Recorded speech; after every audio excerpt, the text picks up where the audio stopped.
Dahil back to school na, kailangan natin ng school supplies at ito ang aking mga school supplies na nabili sa Pacific at saka sa SM. Ayan, naglagay tayo ng keychain. Ang bag na yan ay galing sa SM. And yung mga school supplies is galing sa Pacific Mall. Ayan. Maglalagay muna tayo ng jelly erasers. Yung jelly erasers na yan is magaling yan madali makabura. Kasi ang linis na nga yan makabura, wala pang dumi. Hindi siya madudumi. As in guys, hindi madudumihan yung papel nyo. So, yes. Hindi siya, basta iwas dumi siya. Ayan. And bumili din tayo ng ballpen kasi nga syempre, kailangan din ng ballpen. Ayan.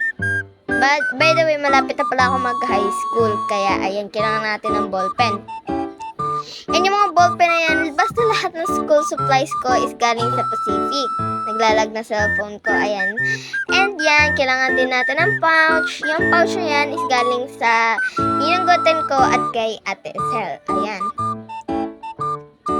Yan, bumili din pala ako ng gel pens. By the way, si Mami pala nagpakita niyan sa akin and nagustuhan ko siya. Kailangan din natin ng lapis kasi ewan ko basta siguro kailangan natin ng pencil. Kaya bumili na din ako kasi hindi tayo sure. Ayan. Ang cute talaga guys nung nung mga gel pens kasi bukod sa gel pens na nga siya at madami pang kulay is ang lakas ng tinta niya guys, yes. And medyo may pagka-smudge din siya. Pero hindi talaga siya yung sa sobrang smudge. As in, hindi siya smudge proof. Pero hindi din naman siya sobrang nai-smudge. And yan. Nalagay ko na. And yan. Yan pala yan. O-open na pala natin yung bag. Puro ko yan ang yan. Ayan, ang corny-corny guys. So, ayan, ating ilalagay na yung pencil case. And yan. Una is itong plastic envelope and folder kasi sila yung unang malaki, sila yung pinang-malaki. And by the way, yung bag ko is merong elastic, yung parang ganyan, para, ewan ko, para mag-stay still yung malalagay mo sa bag. Ayan. Meron din tayong notebooks. By the way, notebooks ko is 13 pieces and bibili pa si Mami ng 3 para sa 2 university at isang red na notebook. Ayan, hindi ko din alam kung bakit basta ang gulo guys. Pero ayan. And by the way, composition yung notebook ko ha. Hindi na ako nagra-writing. And guess my grade. Hulaan nyo ko ng grade na po ako. Hindi po ako grade 4. Ayan. Napagkasya na natin sila. Ayan, at saka kasunod naman is intermediate pad or long pad ang tawag namin. And colored paper. Kasi syempre, arts and craft. Mahilig ka sa mag-arts and craft. Kaya colored paper. Ayan. And by the way, habang nanonood pala kayo ng video ko, why don't you react to this? And yan. Pwede din kayo mag-comment. Sana makita to ni Mami. And yung ruler, lime na ruler, ayan. And yung green apple, yan. Nakita ko kasi yan, and naalala ko na meron din si Maming ganyan. Kaya para mag-match-match kayo, bumili din ako. Yan, quick notes. Hindi na ako bumili ng mga cute-cute kasi naman ako sabi ko kasi, nung grade 4 pa ako, bumili din ako ng unicorn na bag. Medyo ako kasi yung mga ibang kaklase, hindi na nag-unicorn. Kaya, ayan. And yung mga highlighters na yan. Ayan, ang ganda din yung highlighters na yan. By the way, hindi ko siya nabili sa Pacific. Limot ko kung saan ko nabili, basta hindi siya sa Pacific. Ayan.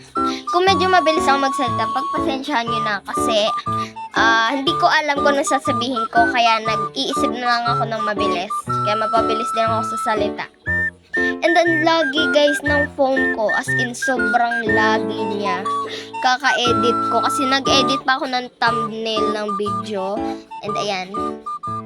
Oil pastel. By the way, yung oil pastel na yan is nakita ko din sa Pacific. And nagustuhan ko. By the way, maalam na ako guys gumamit ng oil pastels. Ayan. 24 pieces yan ha. Complete set. Ayan. Meron pa siyang lalagyanan. Which is sobrang nagustuhan ko dahil hindi ko na kailangan pang bumili ng D-box na ganyan and masisira lang din after magtagal. Meron na siyang lalagyanan. Kaya hindi na tayo mag-aalala na kung saan-saan ko pa siya madadala. Ganda-ganda. Marunong na ako guys gumamit ng oil pastel. Bale, nag-search ako and ayan, marunong din ako mag-blend sa crayons. Ayan. Siguro lahat naman marunong mag-blend ng oil pastel pati ng crayons. Kaya ayan. Yan, ang ganda din yan guys. Hindi ba siya yung parang pag nag-zipper kayo is nai-stuck siya minsan? Hindi siya guys ganun. As in, pinakita ko na sa'yo diba dun sa video. Ayan, may naiwan pang highlighter. Ayan, bumili ako ng glue stick. Hindi ko na guys napakita isa-isa yung mga school supplies ko dahil simple video lang naman to and ayoko pa naman patagalin. Meron pa tayong secret pack sa bag. So, ayun nga. About the topic dun sa simple lang talaga tong video na to guys. Kaya hindi ko na pinakita yung isa-isa pa yung mga school supplies. Meron din tayo mini umbrella. Sa Manila ko naman yan nabili. Bili sa akin ni mami. Ayun na, yung final look of the bag. Nalagyan ko din siya ng keychain. O diba? Ang cute-cute. And ayan, strength test, hindi siya mabilis masira. Hindi siya katulad ng mga iba na na-order lang. Yan kasi is binili namin sa SM. So usually kasi guys, pag na-order kayo, mabilis masira yung mga na-order. Pero yan, hindi siya katulad ng mga hindi ko yan in-order ha, binili ko yan sa SM. Ayan hindi mabilis masira yung pangsabit sa basta sa arms. Yun lang masasabi ko. Kasi wala tayo ngayong time para mag-isip-isip pa ng script. And yan, bye-bye! And kung napanood nyo tong reels ko, why don't you react and give a comment about my new bag?